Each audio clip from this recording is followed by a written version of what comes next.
Magandang araw sa inyo mga kaibigan. Itong ating almusalita sa araw na ito. Ang ebanghelyo natin ay Luke 8:16-18.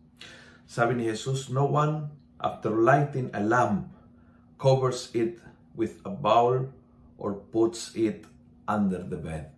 Kapag may liwanag, huwag mong itago, huwag mong i-cover, huwag mong takpan ang liwanag na natanggap mo. I think malakas itong message na ito ngayong panahon na ito na talagang binabalot ng dilim ang buhay nating, ang news, ang ating mga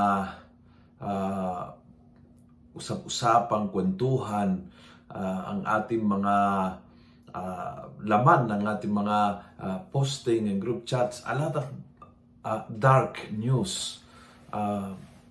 Puno tayo ng kalungkutan at ng pangamba at ng takot dahil sa nangyari sa pandemyang ito. But ang reminder ni Jesus very strong. Kung mong pahintulutan na ang liwanag na nasa iyo, tinanggap, binigay ng Diyos, inilagay sa iyo ang liwanag, huwag mong takpan, huwag mong hayaang magwagi ang kadiliman na nagbabalot ng kapaligiran, huwag ng buhay mo. You have to be a light in that darkness.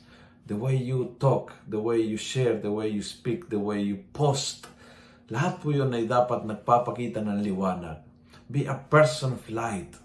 Bring hope, bring a smile, make people happy, be extra kind, be extra patient. Ito ang panahon na dapat ilabas lahat po ng liwanag na nasa ating. Bigay ng Diyos sa ating, siya naglagay sa buhay natin at ayaw niya na takpan natin. Never let any bad news cover the power of the good news. Kung nagustuhan mo ang video nito, pass it on.